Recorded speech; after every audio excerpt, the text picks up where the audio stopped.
ये तजुर्बा बताता है।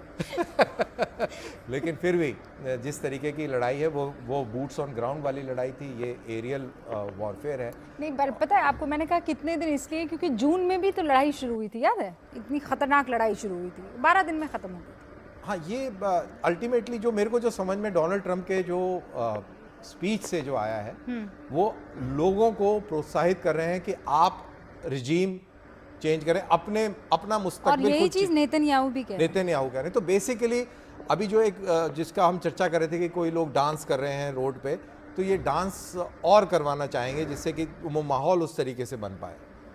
कि एक बार फिर से जनता सड़कों पर और आए। इसके अंदर ये आईआरजीसी को बहुत टारगेट करेंगे, क्योंकि जो मसल पावर है लोगों को कंट्रोल करने वाली, वो आईआरजीसी है। अब बड़ा सवाल ये है कि हिंदुस्तान का क्या टेक होगा?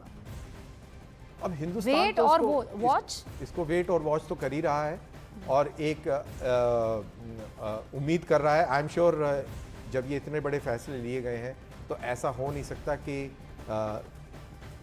बड़े लेवल पर लोगों को ये इंडिकेशन ना दिया गया हो, क्योंकि अगर इंडिकेशन ना दिया जाता तो चाइनीज़ रातों रात अपने स्टाफर्स को इवैक्यूएट करने के लिए नहीं कहते। तो यानी कि ये इंडिकेशन डिप्लोमेटिक चैनल्स के थ्रू दिया गया है कि कुछ बड़ा होने वाला है।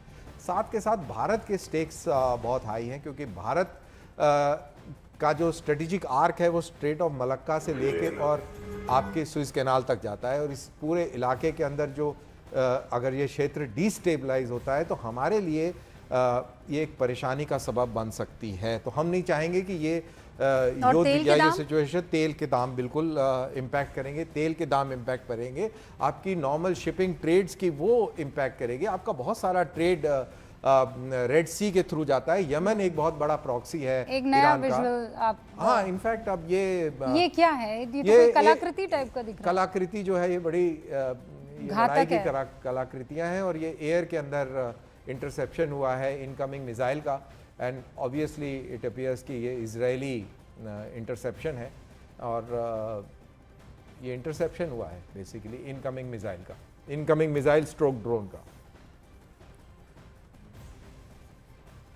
अच्छा, एक तो पहले हो रखा है और दूसरी एक मिसाइल आपको जाती हुई दिख रही होगी। Did you see? हाँ, ये एक और पीछे से एकदम वाइट स्ट्रीक जो आपको नजर आ रही है, ये ऑब्वियसली ये मिसाइल है, और ये बैलिस्टिक मिसाइल है, और ईरान का झंडा आपको नजर आ रहा है। तो मतलब ये ईरान से दागी गई है। ईरान से दागी गई मिसाइल्स हैं, और इनफैक्ट ये एरियल, जैसा मैंने कहा कि ये एयर में इंटरसेप्शन नहीं है, ये ईरान से दागी हुई मिसाइल जब वो चली गई है और उसके बाद में जो वो लकीर जो खींच रही है वो छितर बितर होके इस तरीके का आकार उसने बनाया है। तो बेसिकली ये ईरान की तरफ से दागी गई मिसाइल्स के चिन्ह आसमान के अंदर हम देख रहे हैं। कर्नल दानवीर, इससे पहले जो हमारे साथ एम्बेसडर थे गौरी शंकर जी, उन्होंने ये कहा था Rubika it can not go beyond 3 to 4 days।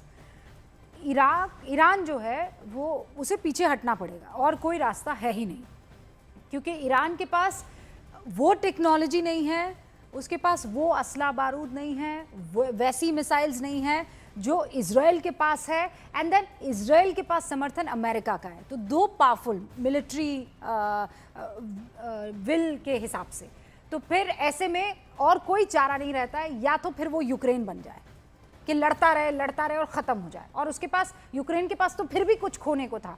I don't think Iran के पास बहुत कुछ। जी, खैर उनका एनालिसिस है बिल्कुल, लेकिन मेरा जो पॉइंट ऑफ व्यू है, मैंने ये बोला कि यूक्रेन के साथ में इसकी तुलना इसलिए नहीं की जा सकती क्योंकि यहाँ पे हम ज़मीन पे उतरेंगे नहीं, हम अपने कदम ज़मीन पर नहीं रखेंगे। और दूसरी चीज़, नॉट ओनली इज़राइल और अमेरिका एक साथ हैं, इस बात को दोबारा रिएटरेट करना चाहिए कि सऊदी अरेबिया, यूएई और बहरीन और ये सारे मुल्क भी अमेरिका के साथ हैं, जॉर्डन भी अमेरिका के साथ है, लेकिन जॉर्डन ने स्ट्रेटेजिक डिसीजन लिया है, उसने अपनी एयर स्पेस को बंद किया है इवन फॉर मिलिट्री यूसेज, मेरे ख्याल से जो मेरे को अभी तक समझ में आया है। और इजिप्ट ने भी ऐसा ही किया है, तो ये चीज़ भी है।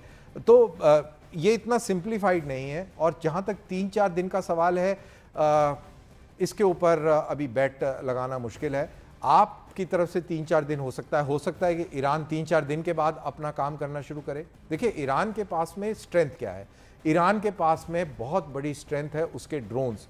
ईरान के ड्रोन्स तो रशिया की तरफ से यूक्रेन में प्रहार कर रहे हैं, और यूक्रेन के अंदर पूरी टेक्नोलॉजी अमेरिकन टेक्नोलॉजी है, यूरोपियन टेक्नोलॉजी है, और वो उन कामाकाजी ड्रोन्स को नहीं रोक पा रहा। जो रशिया ईरानियन ड्रोन इस्तेमाल कर रहा है वो अमेरिकन और वेस्टर्न टेक्नोलॉजी नहीं रोक पा रही है। Let's understand that. तो ये वाले ड्रोन्स ईरान के पास हैं, ईरान के पास में काबिलियत है। और आपने उससे पहले जो विजुअल दिखाया जिसके अंदर ईरानियन फ्लैग है और मिसाइल्स के जो कॉन्ट्रेज आपको नज़र आ रही हैं, उनको कॉन्ट्रेज बोलते हैं, जो नज़र आ रही हैं, तो वो उसकी सलाहियत दर्शाती है। और अगर आप अपना जहन ले जाएं, पिछले साल जब उनके 3 फर्दों और नतांज और इन इलाकों पे जब यूएस ने स्ट्रेटेजिक बॉम्बर्स के थ्रू बमबारी की थी, तो उसके कुछ दिन के बाद में आईआरजीसी ने उनके टनल्स के अंदर मौजूद मिसाइल्स और ब्रेकिंग आपने पढ़ी क्या? ईरान युद्ध में कुछ अमेरिकी सोल्जर्स के और बहरीन में कुछ यूएस सैनिकों की मौत का दावा हुआ है। हाँ, बिल्कुल हो सकता है। इसमें कोई लड़ाई है, दोनों तरफ नुकसान होगा। और इसके लिए जैसा डोनाल्ड ट्रंप ने पहले बोला अपने स्पीच के अंदर, उसको बार बार मैं उसका हवाला दे रहा हूँ, उससे बिल्कुल क्लियर था कि देवर एंटिसिपेटिंग एट्रिशन अपनी तरफ भी, और ये कोई चौंकाने वाली बात नहीं है। उन्होंने अपने देशवासियों को बोला है कि हमारी कैजुअल्टीज़ भी होंगी, हमें इसके लिए तैयार रहना चाहिए। तो ये अगर ये इन्होंने इस बार इसको फैक्टर इन किया है तो यानी कि ये तैयारी बहुत गंभीर और लंबी है। क्योंकि आपको याद हो कि पिछली बार जब इन्होंने न्यूक्लियर साइट्स के ऊपर हमला किया था तो अमेरिकन राष्ट्रपति ने इस तरीके की कोई भी बात नहीं करी थी। और एक और बड़ी खबर आ गई है, इजराइल के तेल अवीव में एक बार फिर से धमाका हुआ है। ईरान लगातार मिसाइल्स दाग रहा है, क्योंकि अभी हमने हाल फिलहाल ये नहीं सुना है कि ईरान के किसी इलाके पर हमला हुआ, उसके बाद से सिर्फ स्टेटमेंट्स आ रहे हैं। लेकिन इस बीच आप देखिए इजराइल के तेल अवीव में एक और धमाका हो गया है। हाँ बिल्कुल, और ये बड़ा इंटरेस्टिंग है कि इतना भारी एंटी मिसाइल डिफेंस सिस्टम होने के बाद जो इजराइल के पास खुद का है, और उस एरो, डेविड स्लिंग, आयरन ड्रोम, इन सब के बावजूद वो ये चीज़ नहीं रोक पा रहा है। और एक बार अभी मैंने शुरुआत में ये कहा था कि जेराल्ड आर फोर्ड नाम का एयरक्राफ्ट कैरियर ग्रुप इजराइल के हाइफा के ऑफ द कोस्ट वहाँ पर डिप्लॉयड है, जिसके पास एजीज मिसाइल से लेस डिस्ट्रॉयर्स हैं, जो कि दुनिया का बेस्ट, ये बिलोंग्स टू यूएस, जो कि बैलिस्टिक मिसाइल डिफेंस शील्ड प्रदान करता है और दुनिया का सबसे जदीद तरीन मिसाइल डिफेंस सिस्टम है। वो इजराइल की प्रोटेक्शन के लिए वहाँ पर डिप्लॉयड है। तो उसके बावजूद भी ये हमले हो रहे हैं। तो ये भी एक सिचुएशन को दर्शाता है और ये बताता है कि इजराइल कि ईरान भी आसानी से, जितनी आसानी से लोग सोचते हैं समझते हैं, वो हार नहीं मानेगा और ये इनको मुकाबला देगा, अच्छा मुकाबला देगा। ओके, तो इस वक्त की ये बड़ी खबर आपको मैं बता दूं, कतर ने ईरान के हमले की निंदा कर दी है। कतर ने ईरान पर पलटवार की भी धमकी दी है और ये कहा है we have the right to respond. ऐसा क्यों कहा है? क्योंकि ईरान ने कतर में जो यूएस एयरबेस, मिलिट्री बेस थे, एयरबेस थे, उन सबको अटैक किया है, उन सब पर मिसाइल्स दागी गई है। तो उसके बाद कतर ने ये स्टेटमेंट जारी किया है कि अब हम अगर ईरान पर जवाबी कार्रवाई करें तो फिर उसे गलत ना माना जाए, क्योंकि हमारे पास राइट टू रिस्पॉन्ड है, हम वो उसका इस्तेमाल कर सकते हैं। पलटवार की सीधे तौर पर धमकी दी है। और इस बीच वहां इजराइल पर लगातार मिसाइल्स दागे जा रहे ईरान की तरफ से। ईरान ने पलटवार किया था, क्योंकि सबसे पहला अटैक जो है वो इजराइल ने ही किया था। फिर नेतन्याहू आए दुनिया के सामने और उन्होंने कहा कि हमने तो ये प्रिएम्प्टिव मेजर लिया है, क्योंकि हमें ये आशंका थी कि ईरान हम पर अटैक कर सकता है। अमेरिका का साथ मिला तो कहा कि दोस्त तुम्हारा बहुत बहुत शुक्रिया। दोस्त ट्रंप का बाकायदा नाम लिया है अपने रिटन स्टेटमेंट में और उन्होंने कहा कि हमको आगाह करवाने के लिए आपका बहुत बहुत शुक्रिया।